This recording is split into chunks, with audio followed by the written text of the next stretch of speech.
Keluaran pasal 3 ayat yang kedua, mujizat yang asli atau brand new miracle terjadi ketika Tuhan melawat bumi ini. Nah, kemarin kita sudah belajar bagaimana kenapa saya sebut sebagai brand new miracle.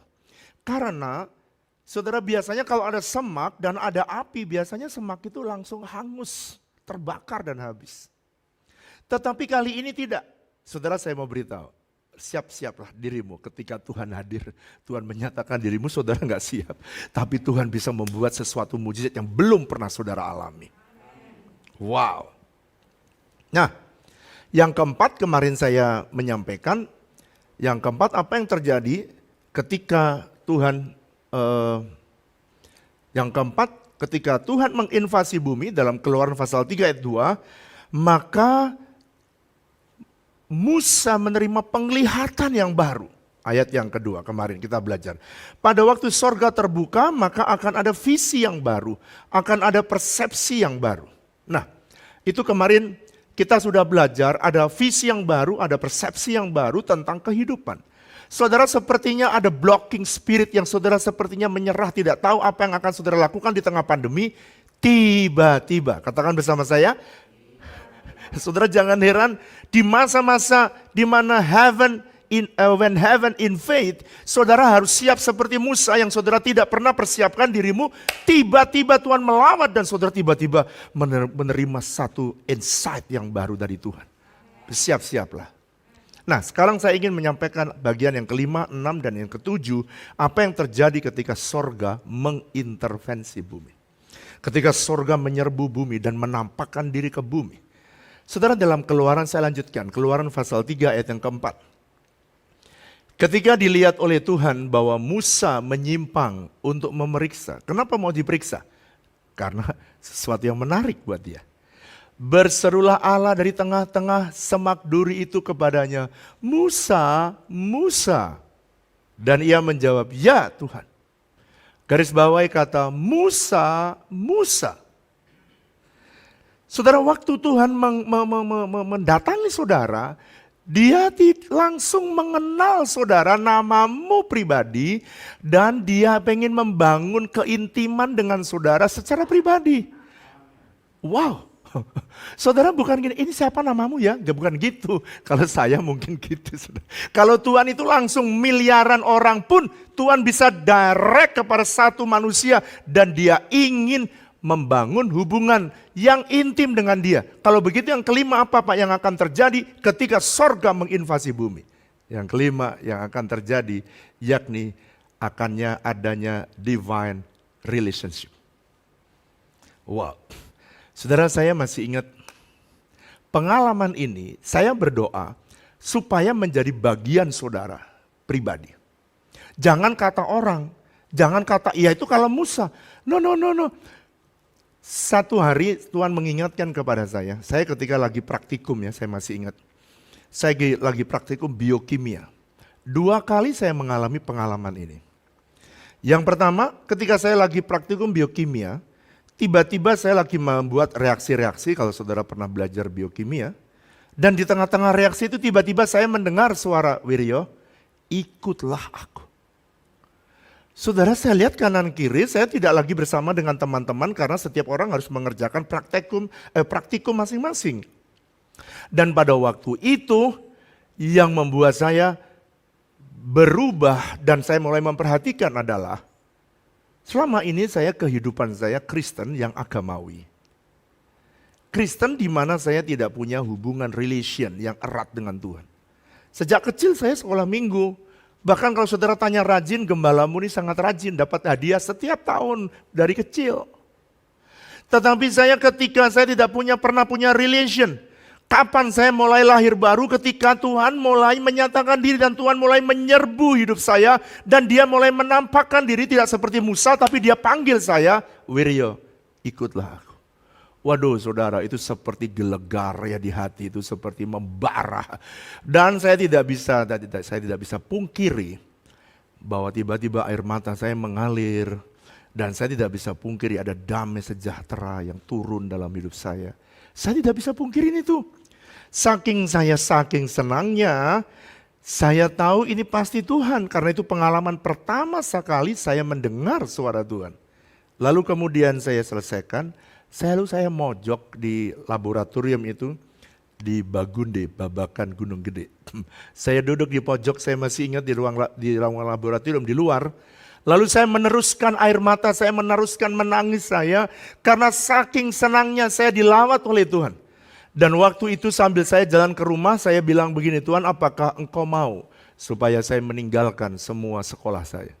Saya jelas sekali, Tuhan bicara, tidak, kamu selesaikan kuliahmu. Saya jelas sekali, dan itu sebabnya saya sekolah. Tetapi saudara, ingat ya, ini pengalaman yang membuat saya, kenapa sekarang kalau saudara ngerti, kenapa kok gembalamu ini menaklukkan diri sepenuhnya. Sebab itu pengalaman pertama, dan saya pada waktu itu saya tuh menjadi mahasiswa yang cum laude tingkat 1. Sehingga banyak orang tuh mengeluh-elukan saya, tanpa saya sadari saya tuh sombong, tinggi hati. Saudara yang pernah sombong ya mirip-mirip sama saya lah. Jadi kalau saudara ngerti kenapa sekarang orang melihat saya rendah hati, karena pernah mengalami kejadian ini yang saya mau cerita. Saudara, singkat cerita, ketika saya mengalami divine relation dengan Tuhan, jadi saya mulai tiap hari berbeda hidup saya, waktu baca Alkitab berbeda, waktu berjalan berbeda, dan sejak itu saya tetap pada pelayanan saya. Maaf ya, saya pakai istilah pelayanan saya, yaitu saya ada di Senat. Kalau pada waktu dulu namanya tingkat persiapan bersama. Tingkat 1 itu saya membawai 1.500 mahasiswa dan saya bagian kurikulum. Saya ngajari banyak mahasiswa yang bodoh-bodoh dan kemudian mereka, saya seperti layaknya dosen yang mengajari mereka. Padahal sebenarnya itu pertanyaan-pertanyaan dari dosen dan saya sudah tahu caranya dan saya ajarkan kepada mereka. Sehingga setiap minggu saya datang mereka itu rindu sekali menyambut saya. Ribuan orang melihat saya. Lalu satu hari saudara, saya datang lagi, saya praktikum lagi pelajaran yang lain. Tiba-tiba Tuhan datang lagi. Wiryo, ikutlah aku. Itu yang kedua. Lalu saya bertanya, bukankah saya sudah mengikut Tuhan? Kata Tuhan, kalau kamu mau ikut aku, tinggalkan semua yang kamu anggap bangga. Wow, saudara maaf ya. Segala sesuatu yang saya lakukan itu menyenangkan. Dan dipuji-puji orang, itu sepertinya membanggakan.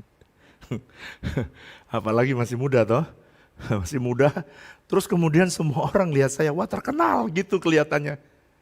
Saudara tahu, Tuhan bilang, tinggalkan yang kamu suka itu, dan sekarang kamu start melayani aku. Waduh, saya masih ingat pelayanan di bangsa itu, pada waktu itu adalah Persekutuan Mahasiswa Kristen atau PMK. Waktu itu saya kemudian berpikir yang datang di PMK kira-kira itu ya nggak lebih dari 100 orang. Dan tempatnya pun di ruangan yang bawah. Jadi saya harus meninggalkan apa yang dielukan orang, apa yang dicintai oleh banyak orang, dan apa yang dipuji orang, dan saya harus memasukkan diri saya dalam gua yang notabene tidak terkenal. Dan saya ini orang yang selalu pengen ngotot. Satu hari saya tidak tinggalkan. Saudara tahu apa yang terjadi? Tiba-tiba Tuhan bikin saya konslet selama 2 minggu. Saya tiba-tiba tidak bisa berpikir. Setiap kali saya kuliah saya ganggu dosen. Selama 2 minggu, akhirnya minggu yang kedua saya diperintahkan untuk istirahat. Tidak boleh saya kuliah lagi. Dan dari situlah saya mulai mencari Tuhan. Karena saya gangguin dosen di tengah-tengah jalan. Mungkin gembalamu di kala itu gila sih enggak? Setengah gila. Dan di saat itu saya mulai menyadari, wow enggak bisa. Hidup ini sebenarnya dipelintir sama Tuhan juga ternyata semua kacau beliau. Dan sejak itu saya tinggalkan, saya panggil wakil saya dan saya serahkan mendadak. Saya bilang, kamu wakil daripada seksi kurikulum dan saya serahkan ini kepada kamu. Dan semua jabatan saya serahkan kepada kamu, dan dia shock. Orang tuh nyari jabatan ini, Wiryo, kamu serahkan semuanya. Saya bilang gak apa-apa, saya mau melayani Tuhan. Jadi saya sejak itu, saya tinggalkan apa yang menjadi mewah, hebat di kala muda, yang dielulukan orang. Dan saya mulai meninggalkan masuk di dalam gua yang disukai Tuhan. Dan saya mulai melayani, saya mendedikasikan hidup saya dimuridkan. Dan kemudian saya mulai dari tim doa, saya dimuridkan dan kemudian saya menjadi pembicara sejak muda. Saya jadi pembicara karena apa? Karena banyak firman yang dikasih oleh Tuhan kepada saya pada saat saya muda. Jadi divine relation itu akan membuat saudara memiliki hubungan yang intim dengan Tuhan dan memungkinkan saudara berkasih-kasihan dengan Tuhan. Pak, apakah setiap orang bisa memiliki hubungan itu? Jawabnya yes. Ternyata bukan hanya Musa. Elia juga pada waktu dia mau meninggalkan Tuhan, Tuhan juga bicara. Elia, apa yang kamu kerjakan? Bukan begini, ini Elia apa bukan ya? Bukan gitu. Langsung Elia. Jadi ini Pak Beni apa bukan? Enggak gitu. Kalau Pak Beni lagi susah, Tuhan langsung, Beni, apa yang kamu kerjakan?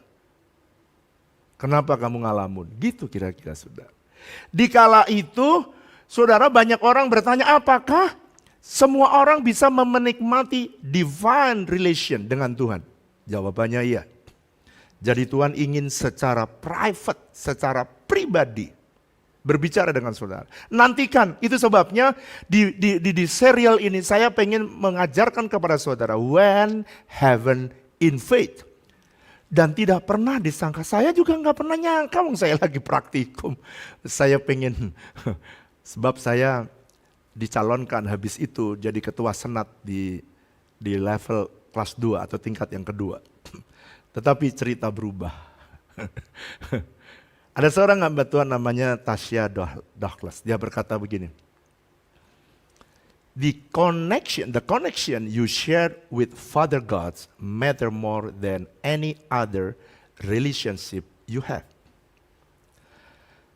Hubungan kamu dengan Bapakmu di sorga seharusnya melebihi semua hubungan yang kamu punya.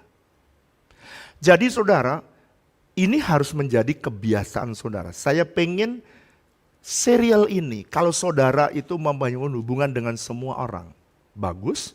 Tetapi hubungan yang paling dekat, yang paling intim, seharusnya hubunganmu dengan Bapamu yang di sorga. Itu sebabnya Tuhan berkata begini, kalau kamu masuk di dalam kamarmu, tutup pintu. Artinya dia mau private hubungan dengan saudara. Dan saya merasakan dalam perjalanan, saya sudah 35 tahun ini berjalan dengan Tuhan. Melayani Tuhan. Kalau sejak saya lahir baru berarti sudah dari tahun 82 saya sudah mengenal Tuhan. Tapi saya hitung 35 tahun saya melayani Tuhan. Saya melihat bahwa setiap kali saya memasuki hubungan yang dalam dengan Tuhan, itu saya selalu mendapatkan sesuatu yang istimewa. Makanya saudara, bagian yang pertama ini sangat penting untuk saudara memiliki hubungan yang intim dengan Tuhan. Pak, kenapa sih ini begitu penting? Karena ini, waktu saudara masuk dalam hubungan dengan Tuhan dan saudara dan Tuhan bisa menikmati hubungan yang intim bersama dengan saudara dan Tuhan. Ini yang akan terjadi. Waktu saudara membangun hubungan dengan Tuhan, maka semua kecemasan, ini kan penting sekali saudara di masa-masa pandemi ini. Semua kecemasan, semua kekhawatiran tidak bisa tinggal dalam hidup kita. Enggak bisa. Orang lain sekarang saudara untuk bisa tenang dia mesti harus ke psikolog, ke psikiater, dan dia harus diminumin obat untuk bisa tidur. Tapi untuk saudara dan saya tidak. Karena apa? Begitu ada Tuhan, perhatikan ya, hantu sirna. Mari bilang sama saya, ketika ada Tuhan, hantu sirna. Hantu itulah yang membuat saudara jadi khawatir. Hantu itu yang bikin saudara cemas. Hantu itu yang membuat saudara jadi gelisah. Dan tanpa sadar banyak orang stres di muka bumi oleh karena mereka tidak membiarkan hubungan yang intim dengan Tuhan menjadi kekuatan dalam hidup dia. Saudara, pada waktu saya meninggalkan semua jabatan saya itu, orang lain berpikir bahwa saya sedang stres. Saya memilih yang salah. Saya bilang, enggak. Saya masih boleh kuliah di IPB, saya bilang anugerah. Saya boleh melayani Tuhan, juga anugerah. Kalau Tuhan minta supaya saya tinggalkan apa yang saya sukai, saya itu juga sebuah anugerah.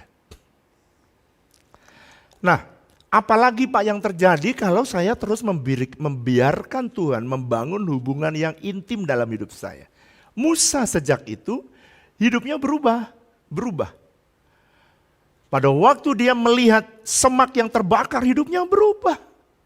Cobaan saudara, cobaannya.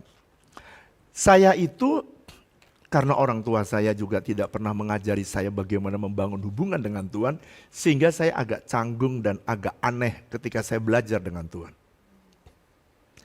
Dan pada waktu saya membangun hubungan dengan Tuhan, banyak hal berubah dalam hidup saya. Nah, kemudian saya mau dari Musa, ya, saya mau cerita, Musa itu juga ketakutan luar biasa, di tengah-tengah dia dikejar-kejar. Dia kan takut karena dia mau dibunuh. Saudara, hari ini saya harap kecemasanmu hilang, kekhawatiranmu juga hilang, sirna sebegitu saja karena ada Tuhan yang ada dalam hidup saudara. Nah, dalam 2 Samuel pasal yang ke-6 ayat 11, ayat ini berbunyi cerita tentang bagaimana ketika tabut Allah yang lambang daripada kehadiran Tuhan di dalam perjanjian lama dibawa ke rumah Obed-Edom. Ini ayatnya bunyinya begini ayat 11. Ketika ditaruh di Obed-Edom berapa lama? 3 bulan saja. 3 bulan lamanya tabut Allah itu atau lambang daripada Tuhan tinggal di rumah Obed-Edom. Orang Gad itu, dan garis bawah ini, Tuhan memberkati Obed-Edom. Dan bukan cuma Obed-Edom, Obed-Edom dan seluruh isi rumahnya. Wow. Berarti dengan kata lain saya juga bisa berkata kalau saya mengizinkan Tuhan ada di GBI WTC, berarti bukan hanya saya yang diberkati, tapi semua jemaat WTC diberkati oleh Tuhan. Itu sebabnya saya ajak saudara untuk membawa Tuhan terus ada dalam hidup saudara dan ada dalam keluarga saudara. Karena ketika Tuhan ada di dalam keluarga saudara, apa yang terjadi? Ini yang terjadi. Ketika Tuhan ada di rumah saudara, di rumah Obed-Edom, berkat Tuhan juga tinggal bersamanya. Saudara, bukankah ada orang yang alergi dengan berkat Tuhan? Saya mau beritahu, saudara, dulu ya saya disuruh memilih. Mana yang suruh pilih? Ini waktu saya masih kecil. Ada orang yang miskin masuk surga. Orang yang kaya, ini Yesus yang punya ilustrasi, kaya jubahnya ungu masuk neraka. Lalu saya ditanya, mana yang kau pilih? Miskin masuk surga atau kaya masuk neraka? Lalu waktu saya dulu saudara, itu sebabnya kenapa saya miskin terus. Bapak saya miskin, ibu saya miskin, nenek saya miskin. Karena cara pandang yang miskin ini. Lalu saya bilang nih, saya milih miskin masuk surga. Siapa? Coba ya di rumah masing-masing, siapa yang pilih kayak saya? Miskin masuk surga. Enggak ada ya? Itu sebabnya saya miskin terus sudah puluhan tahun. Tapi karena nyanyinya gini, biarkan aku miskin dalam dunia ini, asal aku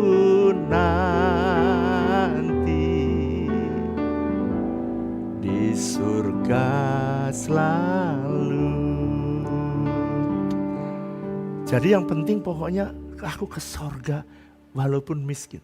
Dalam cerita itu ada lupa orang kaya, orang kaya masuk neraka, orang miskin masuk surga. Lupa ada satu Abraham. Orang miskin ini dia pergi ke surga, ada duduk di pangkuan Abraham. Abraham ini kalau saudara baca dia kaya raya, bukan kaya, kaya raya, tapi masuk surga. Siapa yang mau kaya raya masuk surga? Wih, semuanya, saudara, semuanya. Nah, ternyata saudara, kedekatan kita dengan Tuhan membuat Tuhan memperlakukan Anda itu khusus atau istimewa. Kedekatan saudara dengan Tuhan membuat ada berkat khusus dari Tuhan. Saudara, nanti saudara ikut dalam TC02 dan saya akan mengajar ada berkat Allah, itu berkat umum, dan ada berkat Bapa. Berkat Bapa diberikan pada orang yang punya relation khusus. Dan saya berdoa, saudaralah yang berhak untuk menerima berkat yang datang dari Bapa. Nah saudara, ada orang Kristen, ini perhatikan ya. Ada orang Kristen yang lama tetapi mereka tidak mengalami intervensi Tuhan. Perhatikan ini. Itu sama seperti ilustrasi dalam 1 Samuel pasal yang ke-7, saudara baca nanti di rumah. Ayat yang pertama dan ayat kedua. 1 Samuel pasal 7 ayat pertama dan ayat kedua. Tabut Allah di Obed-Edom hanya 3 bulan saja merestorasi karena ada relation, ada hubungan, ada keakraban. Obed-Edom menghormati Tuhan dan mentaati Tuhan. Tetapi perhatikan di dalam 1 Samuel pasal 7 ayat yang pertama sampai ayat kedua. Tabut Allah itu atau lambang kehadiran Tuhan di rumahnya Imam Abinadab. Tapi selama 20 tahun tidak mengalami perubahan. Apa yang jadi persoalan Pak? Bahkan orang Israel, Alkitab menulis orang Israel masih juga mengeluh. Padahal di rumah Obed-Edom 3 bulan saja Tuhan bisa merubah dan memberkati. Apa yang menjadi persoalan? Karena mereka tidak membangun hubungan dengan Tuhan yang erat dan menghormati Tuhan. Itu sebabnya dalam 1 Samuel pasal 2 ayat yang ke-20 Samuel berkata begini. Siapa yang menghormati Tuhan akan kuhormati. Tapi siapa yang menghina Tuhan akan kupandang rendah. Jadi dengan kata lain, kalau ada orang yang menghormati Tuhan, mentaati Tuhan, orang itu akan dihormati Tuhan. Saudara, dihormati satpam aja senangnya bukan main, saudara. Saya kalau masuk RIS ya, karena mobil yang saya naikin dikasih sama anak-anak, dikasih tulisan WTC, jadi ketahuan itu mobil saya naikin. Kadang-kadang mereka kaget. Sopir saya pernah cerita, Pak, itu walaupun Bapak nggak ada, saya cuma ngambil obat aja, masuk ke RIS. Itu satpam menghormati saya, Pak. Hormati mobilnya Bapak itu. Sopir saya bisa cerita. Kenapa saudara? Karena dia berpikir saya ada di dalamnya. Karena setiap kali saya datang, semua satpam berdiri dalam hati saya.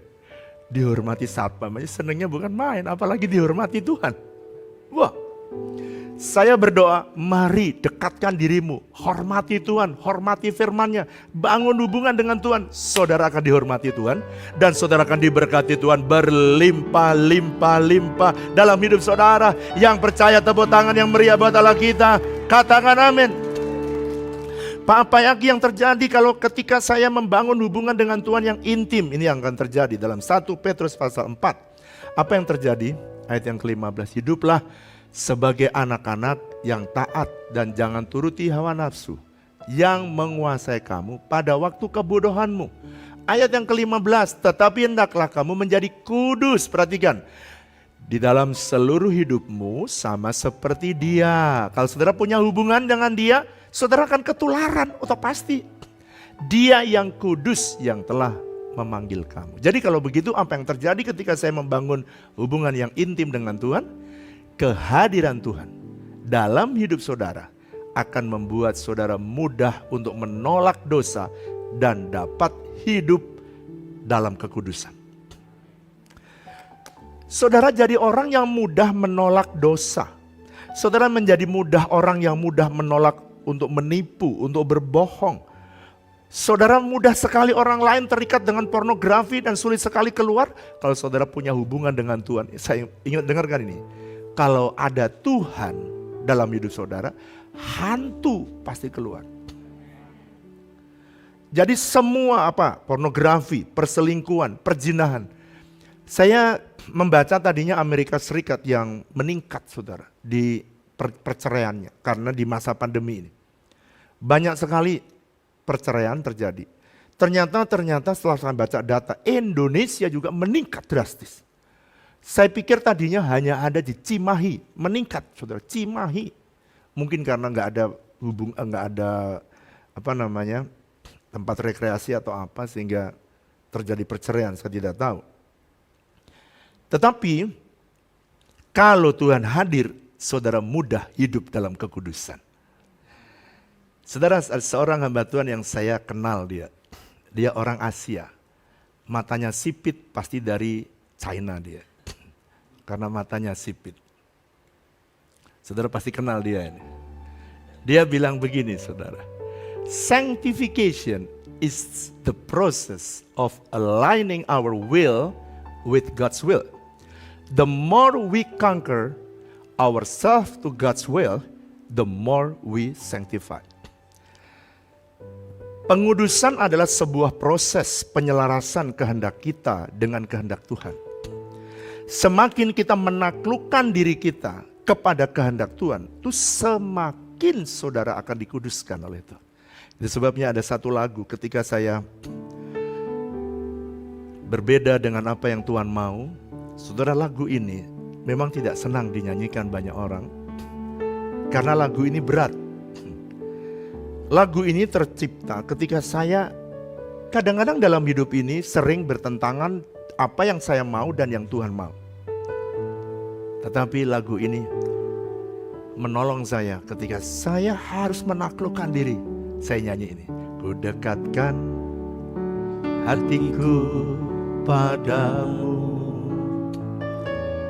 ku condongkan pikiranku padamu, selaraskan kehendakku mengikutimu, ku relakan kau membentukku. Angkat tangan sama-sama. Sebab ku mengerti. Sebab ku mengerti kehendakmu. Itu yang terbaik Tuhan. Yang terbaik. Ajari semua kami untuk menyadari sungguh. Sebab jalanmu yang selalu terbaik. Yang tahu hanya Yesus yang menjamin hidupku. Itu yang bagian yang kelima. Sekarang bagian yang keenam. Apa Pak bagian yang keenam? Keluaran pasal 3 ayat yang ke-7. Dan Tuhan berfirman, aku telah memperhatikan dengan sungguh-sungguh kesengsaraan umatku di tanah Mesir. Perhatikan ya, garis bawahi kalimat. Dan aku telah mendengar seruan mereka yang disebabkan oleh pengerah-pengerah mereka. Ya, aku mengetahui penderitaan mereka. Tuhan tahu waktu saudara susah. Tuhan tahu pada waktu saudara mengalami kesulitan. Itu sebabnya ketika ada sorga menginvasi bumi, apa sih yang akan terjadi? Kata Alkitab tulis, aku telah mendengar. Berarti apa saudara? Semua doa-doamu yang sepertinya lama saudara panjatkan, tiba-tiba doamu dijawab oleh Tuhan. Doamu tiba-tiba dijawab oleh Tuhan. Ini yang akan terjadi. Waktu surga terbuka, doa kita akan dijawab oleh Tuhan. Jadi kadang-kadang saudara lagi berdoa, saudara sudah lupa dengan doamu, ketika Tuhan mengintervensi hidup saudara. Saudara tahu apa yang terjadi? Doa-doa saudara terjawab semua. Semua turun sepertinya saudara yang heran dan saudara yang kagum.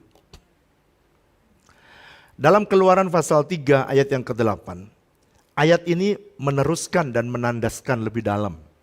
Sebab itu aku telah turun untuk melepaskan mereka dari tangan orang-orang Mesir. Garis bawahi, aku telah turun karena aku mendengar keluh kesah mereka, penderitaan mereka, maka aku akan turun untuk melepaskan mereka. Dengarkan, saya bernubuat. Ketika saudara membangun hubungan intim dengan Tuhan dan di masa kesukaran seperti ini, maka Tuhan berjanji Tuhan akan melepaskan saudara. Ini janji Tuhan, Tuhan akan mendengar seruanmu dan Dia akan melepaskan saudara. Ini janji Tuhan bagi saudara. Pak, saya apa sih yang harus...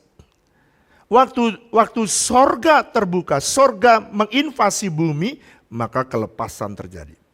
Israel yang ada di dalam penindasan, Israel yang ada dalam perbudakan, saya juga tidak tahu apa yang saudara sedang alami.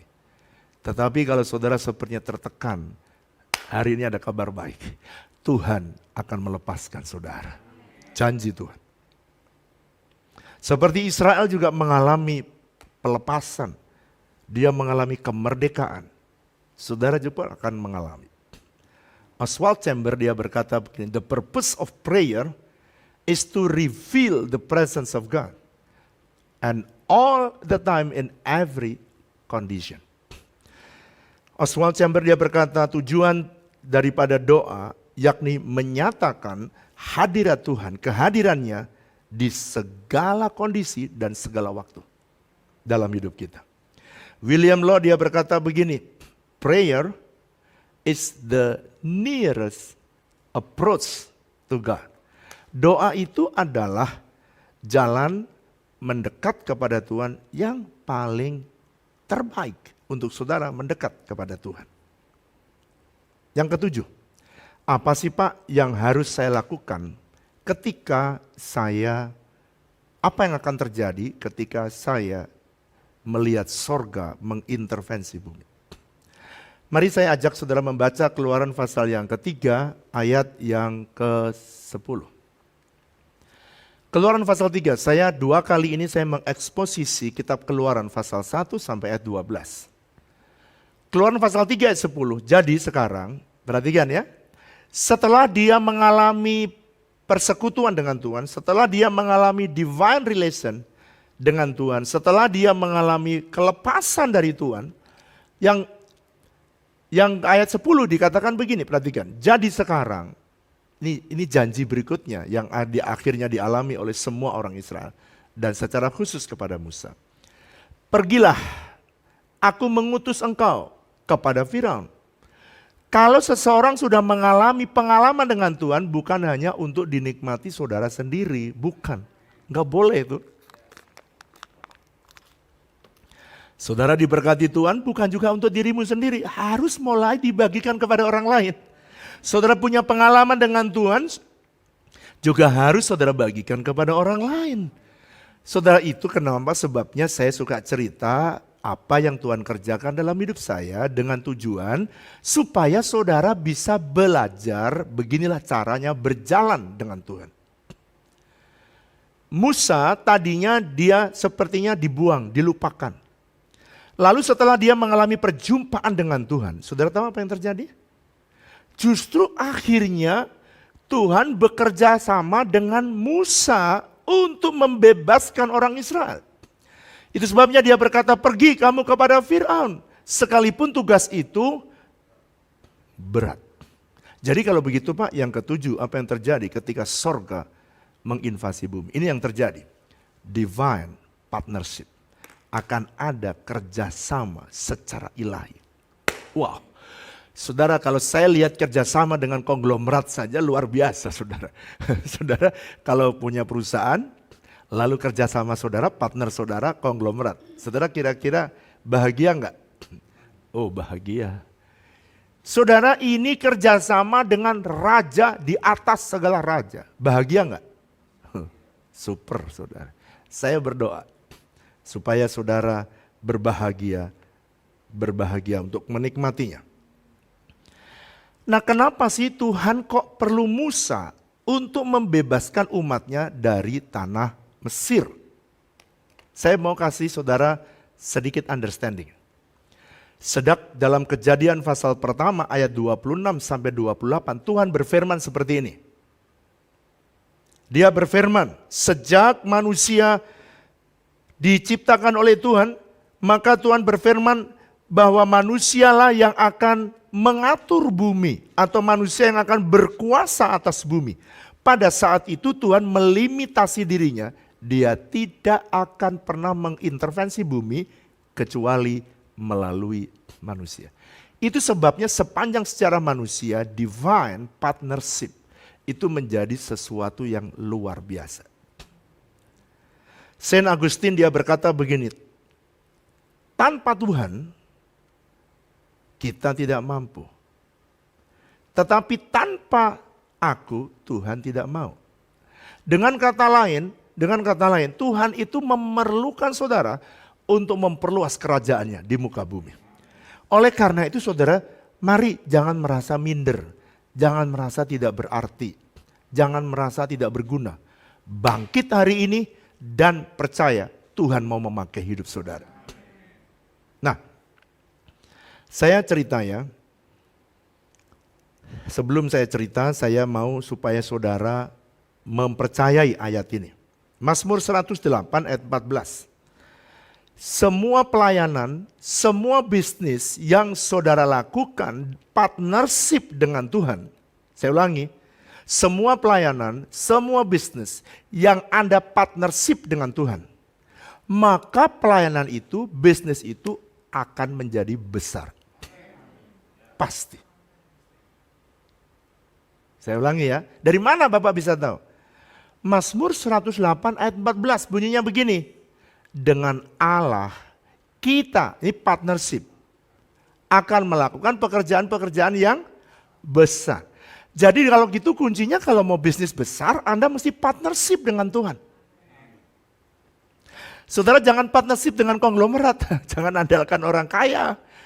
Tapi saudara partnership dengan Tuhan. Itu sebabnya statement ini saya berikan pada saudara. Semua pelayanan, semua bisnis yang Anda mulai berpartnership dengan Tuhan, maka pelayanan dan bisnis itu, pekerjaan itu akan menjadi besar. Pak, saudara ya, saudara dulu pada waktu saya kerja partnership dengan Tuhan. Dulu saya bekerja saja untuk manusia saja, saya bisa membawa perusahaan itu dari satu pabrik, bangun lagi pabrik yang kedua, bangun lagi pabrik ketiga, bangun lagi pabrik keempat, bangun lagi pabrik kelima. Bersama dengan Tuhan, saudara mau di perusahaan, mau pelayanan, mau ministry, sama saja hukumnya. Saya berdoa semua pelayanan saudara bisa dibuat oleh Tuhan jadi besar. Semua ministry dan semua bisnis saudara juga bisa dibuat oleh Tuhan menjadi besar. Saudara, kita dulu pertama kali kita bikin baksos. Kecil ya, tapi dengan Tuhan. Kita bisa bangun klinik. Dengan Tuhan, dibawa lagi Riz Hospital. Dan sekarang Riz Hospital sudah melayani begitu banyak orang. Bahkan sekarang sudah terakreditasi nasional. Sekarang sudah tipe C. Dan sebentar lagi akan jadi besar lagi, kenapa? Sebentar lagi akan naik lantai 4 dan lantai 5. Wow, enggak lagi minta duit dari gereja karena partnership saja dengan Tuhan. Saya berdoa supaya saudara belajar partnership dengan Tuhan. Nah saudara nanti bagaimana caranya partnership? Ikut TC02. Ada caranya partnership dengan Tuhan. Dalam Roma pasal 8 ayat 31, keuntungan berikutnya kalau saudara memiliki partnership dengan Tuhan. Dalam Roma pasal 8 31. Sebab itu apakah yang akan kita katakan tentang semuanya itu? Jikalau Allah ada di pihak kita, siapa yang lawan kita? Wow, jadi dengan kata lain, kalau Tuhan bersama dengan saudara, sing ada lawan. Orang Ambon bilang, sing ada lawan. Saudara, saya cerita ya.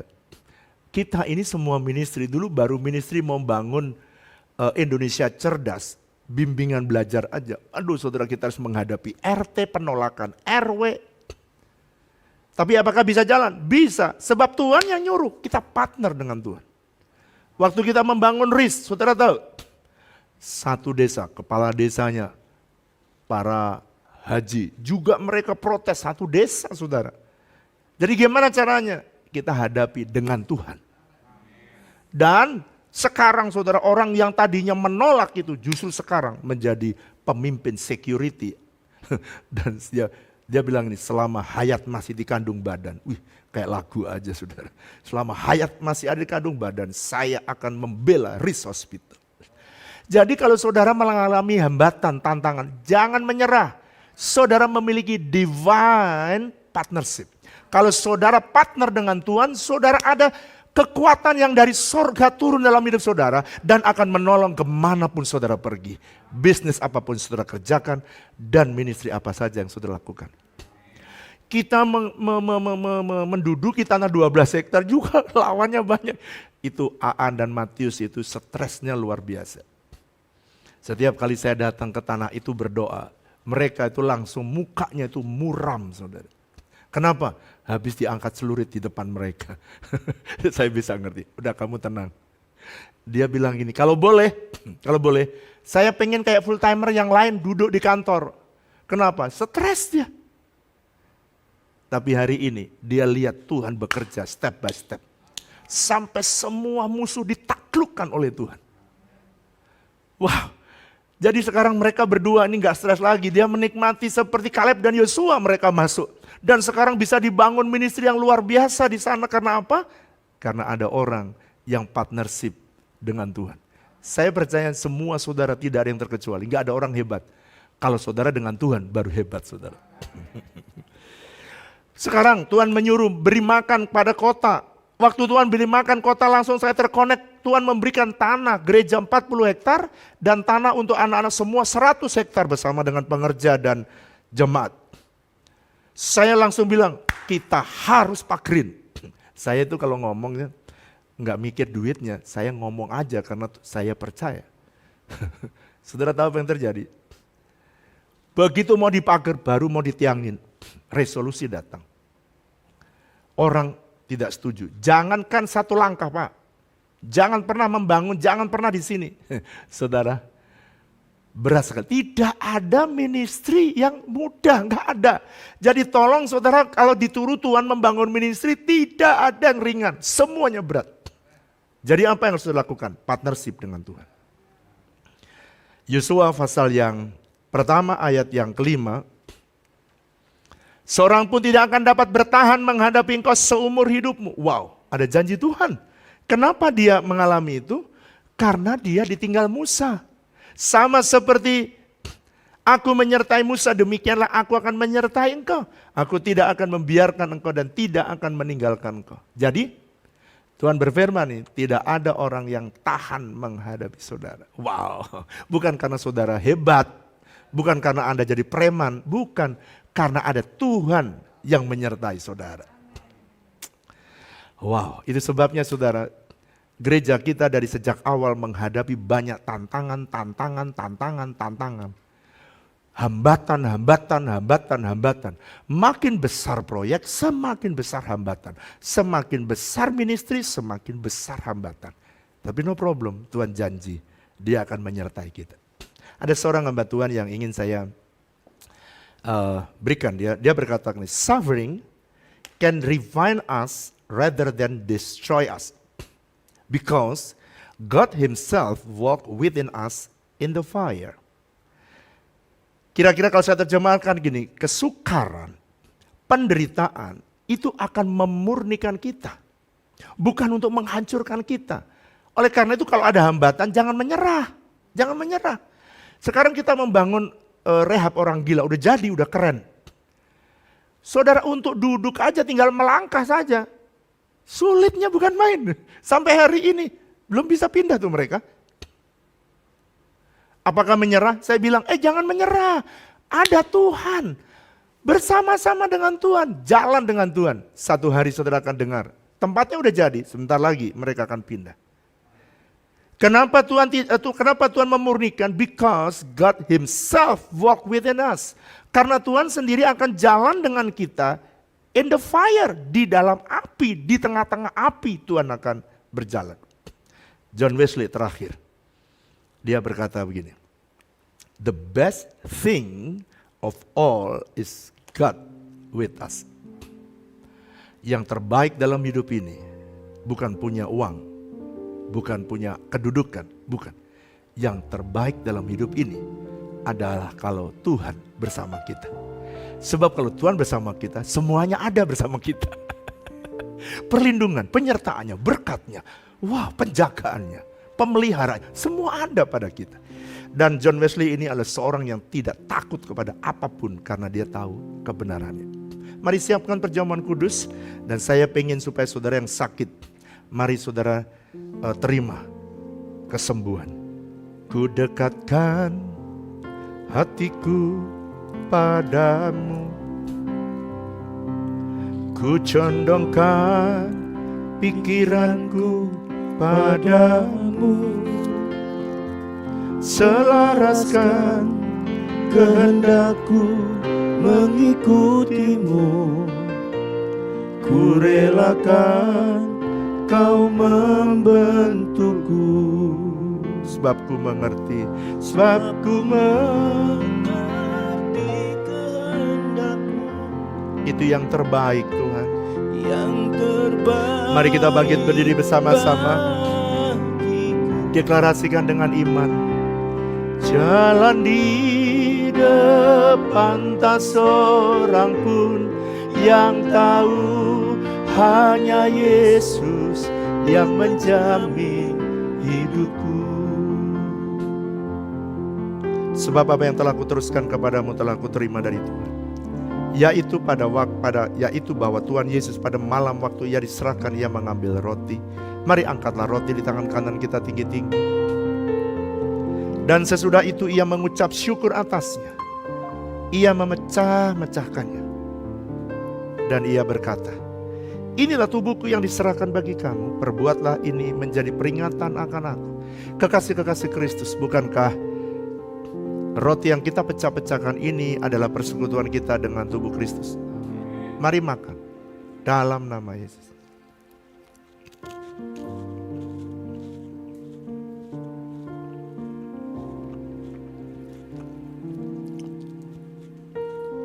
Saudara yang sakit-sakit apapun, sebab ini saya disuruh oleh Tuhan.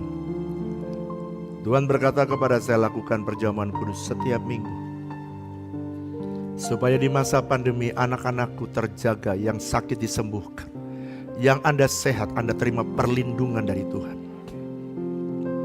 Mari angkat cawan di tangan kanan kita tinggi-tinggi. Demikian juga ia mengambil cawan sesudah makan, lalu ia berkata, cawan ini adalah perjanjian baru yang dimeteraikan oleh darahku. Perbuatlah ini setiap kali kamu meminumnya menjadi peringatan akan aku. Kekasih-kekasih Kristus, bukankah cawan pengucapan syukur yang atasnya kita ucapkan syukur ini adalah persekutuan kita dengan darah Kristus? Mari minum saudara, dalam nama Yesus.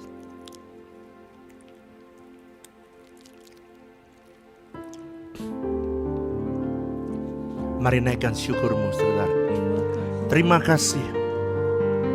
Apapun keadaanmu, katakan kepada Tuhan, terima kasih, terima kasih. Shikarala maya shandara nalamu, shridiarala mashandara lamu. Haleluya, oh Jesus. Mari angkat dua tanganmu, angkat dua tanganmu, angkat dua tanganmu. Jamah yang sakit Tuhan, jamah yang sakit. Sembuhkan yang sakit dalam nama Yesus. Syandarala mararala basyandarala. Rikanarala busyidikarala batakanarala batakan. Rikanarala basyandarala. Saudara yang rindu mengalami divine relationship bersama dengan Tuhan yang erat, yang intim, mari angkat dua tanganmu, angkat dua tangan. Tuhan, syandarala batakanarala barala.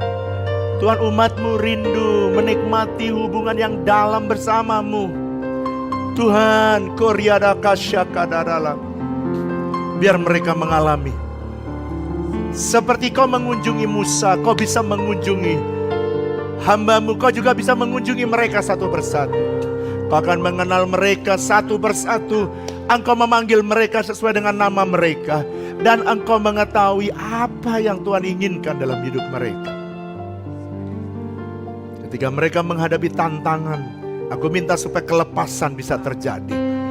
Dalam nama Yesus, lakukan, kerjakan apa yang kau inginkan dalam hidup mereka. Sampai mereka mengalami penjagaan-Mu sempurna. Aku berdoa Tuhan supaya mereka mengalami partnership dengan Tuhan. Sehingga apa yang kerjakan tangan mereka yang hari ini kecil, satu hari akan jadi besar. Ketika mereka belajar partnership dengan Tuhan. Wow, Tuhan akan bekerja dengan ajaib. Terima kasih Tuhan.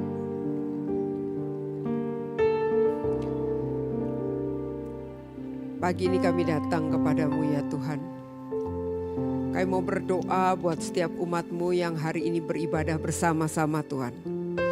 Kami berdoa Engkau yang hadir di tengah-tengah setiap kali ibadah kami Tuhan. Engkau tidak hanya hadir di rumah Obed Edom pada waktu itu. Tapi setiap kali kami datang berkumpul, kami mencari wajah-Mu, kami beribadah dengan hati yang sungguh. Engkau datang dan Engkau ada bersama-sama kami Tuhan. Kami percaya hari ini setiap kami yang beribadah tidak akan menemui jalan buntu. Selalu ada jalan yang terbuka. Aku mau berdoa pagi ini Engkau mencurahkan berkat-Mu buat setiap keluarga demi keluarga. Tuhan, aku berdoa suami istri Kau persatukan dengan sungguh-sungguh Tuhan. Orang tua bersama anak-anak Tuhan. Kami percaya setiap mesbah keluarga yang dibangun Tuhan akan mendatangkan berkat Tuhan. Ketika setiap keluarga menjadi rukun, kesanalah Tuhan memerintahkan berkat ya Tuhan. Tuhan terima kasih Tuhan. Aku berdoa sekalipun ada banyak pergumulan, ada banyak kesakan yang dialami. Tapi kami percaya bersama-sama dengan Tuhan kami akan bisa melakukan perkara-perkara yang besar. Aku berdoa biarlah hari ini kami melihat kekuatan-Mu yang Kau curahkan lewat anak-anak kami. Kami akan lihat lewat orang tua kami yang sehat. Engkau menguatkan setiap kami. Kami berdoa Tuhan. Kami berdoa biar kalau di tengah-tengah keluarga kami hari ini ada yang terbaring sakit. Kami berseru kepada Bapa Allah Jehovah Rafa. Dan biarlah oleh bilur-bilur Yesus. Setiap anggota keluarga kami yang mengalami sakit Tuhan jamah dan Tuhan sembuhkan. Aku berdoa Tuhan. Keluarga kami yang mengalami sakit jantung. Mereka yang mengalami sakit apapun Tuhan. Kami berdoa mereka yang terpapar dengan COVID. Hari ini Engkau menjamah dan menyembuhkan. Kami berdoa, kami menolak semua kematian. Tapi kami berdoa biarlah Engkau mencurahkan keselamatan dan kesembuhan atas setiap rumah tangga demi rumah tangga. Kami mau berdoa Tuhan. Secara khusus kami berdoa buat anak-anak-Mu yang hari ini baru pertama kali beribadah.